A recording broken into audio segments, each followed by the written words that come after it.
অগ্রসর হলেন। বেশ কিছু দূর যেতেই এক জায়গায় দেখলেন কিছু লোকের জিহ্বা আগুনের কাঁচি দ্বারা কাটা হচ্ছে এবং তার সাথে সাথে আবার ঠিক হয়ে আগের মতো হয়ে যাচ্ছে, অতঃপর আবার কাটা হচ্ছে এবং আবার আগের মতো হয়ে যাচ্ছে।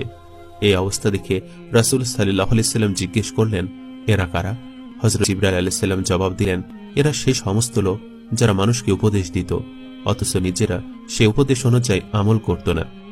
এভাবে অনেক ঘটনার মধ্য দিয়ে রাসূল সাল্লাল্লাহু আলাইহি ওয়াসাল্লাম বাইতুল মুকাদ্দাসে পৌঁছে গেলেন।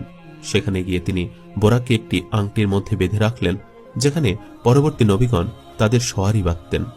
কোন কোন বর্ণনাতে হযরত জিবরাইল আলাইহিস সালাম নিজের আঙ্গুল দিয়ে একটি পাথর ছিদ্র করে দিয়েছিলেন, অতঃপর তাতে বোরাক বেঁধেছিলেন। বোরাক বাঁধার পর হযরত জিবরাইল আলাইহিস সালাম বললেন, হে মুহাম্মদ, আপনি বেহেশতের হুর দেখার জন্য আপনার প্রভুর নিকট দরখাস্ত করেছিলেন কি? রাসূল সাল্লাল্লাহু আলাইহি সাল্লাম বললেন, হ্যাঁ। হযরত জিবরাইল আলাইহিস সালাম বললেন, ওই দিকে তাকান। তিনি হুরানের জান্নাতের এক জমাতকে দেখতে পেলেন। তাদের নিকট গমন করে জিজ্ঞেস করলেন, আপনারা কিসের জন্য সৃষ্ট হয়েছেন? তারা বলল, আমরা পবিত্র ও অনুপমা। আমরা এমন লোকের সহধর্মিণী যারা পবিত্র, কখনো অপবিত্র হবে না। অতঃপর রাসূল সাল্লাল্লাহু আলাইহি সাল্লাম বাইতুল মুকাদ্দাসের ভিতর প্রবেশ করেন।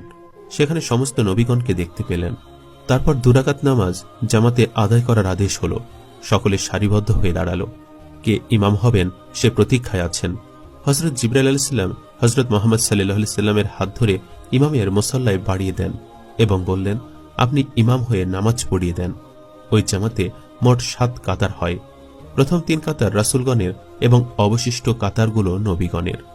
হযরত মুহাম্মদ সাল্লাল্লাহু আলাইহি সাল্লামের বরাবর পেছনে হযরত ইব্রাহিম আলাইহিস সালাম, ডান দিকে হযরত ইসমাঈল আলাইহিস সালাম এবং বাম দিকে হযরত ইসাক আলাইহিস সালাম ছিলেন।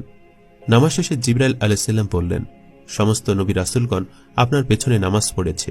এটা ছাড়া কতিপয় বিশেষ বিশেষ ফেরেশতাও এই জামাতে শরীক হয়েছে। একজন ফেরেশতার দিকে ইশারা করে হযরত জিবরাইল আলাইহিস সালাম হযরত মুহাম্মদ সাল্লাল্লাহু আলাইহি ওয়াসাল্লামকে বললেন, ইনি দোজখের দারোগা মালিক, তাকে সালাম করুন। হযরত মুহাম্মদ সাল্লাল্লাহু আলাইহি ওয়াসাল্লাম তার দিকে দৃষ্টি উঠিয়ে দেখতে পেলেন যে তার ভ্রুযুগল কুঞ্চিত এবং আল্লাহর গজবে নিদর্শন তার চেহারায় প্রস্ফুটিত। তিনি জীবনে কখনো হাসেননি। যদি হাসতেন তাহলে হযরত মুহাম্মদ সাল্লাল্লাহু আলাইহি ওয়াসাল্লামের সাথে হাসতেন। অতঃপর হযরত মুহাম্মদ সাল্লাল্লাহু আলাইহি ওয়াসাল্লাম আল্লাহর প্রশংসা পাঠ করে বললেন, আপনারা সকলে আল্লাহর প্রশংসা পাঠ করেছেন, আমিও আল্লাহর প্রশংসা পাঠ করছি। সমস্ত প্রশংসা সেই পাক জাতের যিনি আমাকে রহমাতুল্লিল আলামিন করেছেন। সমগ্র মানব জাতির জন্য বেহেশতের সুসংবাদদাতা দোজখের ভয় প্রদর্শক করে প্রেরণ করেছেন। আমার ওপর কোরআন নাজিল করেছেন, যার মধ্যে যাবতীয় বিষয়ের বর্ণনা দেওয়া হয়েছে। আমার উম্মতকে সর্বশ্রেষ্ঠ উম্মত করেছেন। মানুষের মঙ্গলের জন্য তাদের অভ্যুদয় হয়েছে।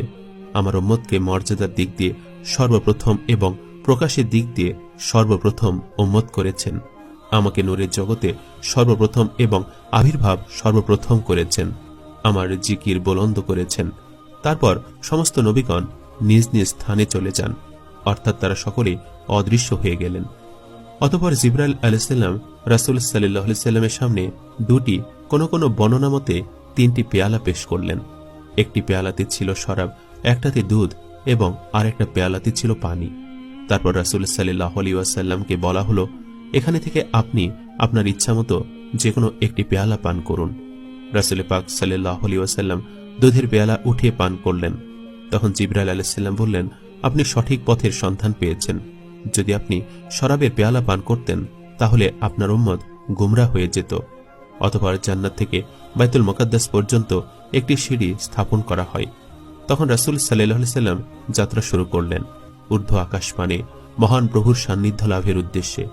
জিবরাইল আলাইহিস সালাম তার সঙ্গে তার সান্ত্বনার জন্য আরোহণ করেন এবং চোখের নিমিষে প্রথম আকাশের দরজায় পৌঁছান।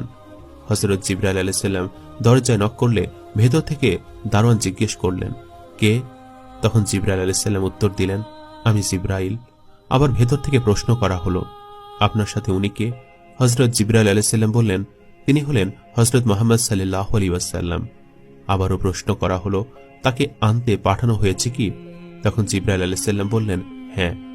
অতঃপর প্রথম আসমানের দরজা খুলে দিলে নবী করিম রাসূল পাক সাল্লাল্লাহু আলাইহি সাল্লাম প্রথম আসমানে উঠলেন এবং উঠে দেখলেন একজন বৃদ্ধা লোক বসে আছেন। তখন জিবরাইল আলাইহিস সালাম বললেন, হে নবী, আপনি তাকে সালাম করুন, ইনি আপনার পিতা হযরত আদম আলাইহিসসালাম। ফলে মহানবী রাসূল সাল্লাল্লাহু আলাইহি সাল্লাম তাকে সালাম দিলেন। তিনি সালামের উত্তর দিলেন, মারহাবা বলে অভিনন্দন জানালেন এবং কিছু উপদেশ দিলেন। অতঃপর সেখানে মহানবী রাসূল সাল্লাল্লাহু আলাইহি সাল্লাম হযরত আদম আলাইহিস সালামের ডান পার্শ্বে পিঁপড়ার ন্যায় বহু রূহ দেখতে পান এবং বাম দিকেও অনুরূপ রূহ দেখতে পান। তবে ডান পাশে তাকিয়ে আদম আলাইহিস সালাম আনন্দিত হন এবং বাম দিকে তাকিয়ে আদম আলাইহিস সালাম বিষণ্ণ হয়ে ক্রন্দন করেন। এমন দৃশ্য দেখে হযরত মুহাম্মদ সাল্লাল্লাহু আলাইহি সাল্লাম হযরত জিবরাইল আলাইহিস সালামকে তার হাকিকত সম্বন্ধে জিজ্ঞেস করেন। তখন জিবরাইল আলাইহিস সালাম বললেন, ডান পাশে রূহগুলো আদম সন্তানের জান্নাতি ব্যক্তিগণ এবং বাম দিকে তার আওলাদের দোজখ সন্তানগণ। যাই হোক, হযরত আদম আলাইহিস সালামের নসিহত শেষে তিনি একইভাবে দ্বিতীয় আসমানে গিয়ে পৌঁছান এবং আগের মতো প্রশ্ন উত্তরের পর দারোয়ান গেট খুলে দেন। দ্বিতীয় আসমানে আরোহণ করে তিনি দুই খালাতো ভাই হযরত ঈসা ও ইয়াহয়া আলাইহিস সালামকে দেখতে পান। হযরত জিবরাইল আলাইহিস সালাম তাদের পরিচয় করে বললেন, তাদেরকে সালাম করুন। রাসূল পাক সাল্লাল্লাহু আলাইহি সাল্লাম তাদেরকে সালাম দিলেন। তারা সালামের উত্তর দিয়ে বললেন, নেক ভ্রাতা ও নেক নবীকে মারহাবা। অতঃপর তার জন্য বরকতের দোয়া করলেন। এরপর চলে যান তৃতীয় আসমানে।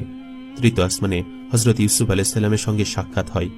হযরত ইউসুফের রূপের বর্ণনা দিতে চেয়ে হযরত মুহাম্মদ সাল্লাল্লাহু আলাইহি সাল্লাম বলেছেন, আমি ইউসুফ আলাইহিস সালামকে এমন সুন্দর দেখেছি যে তিনি কুল মাখলুকাতের মধ্যে অর্ধেক সৌন্দর্যের অধিকারী।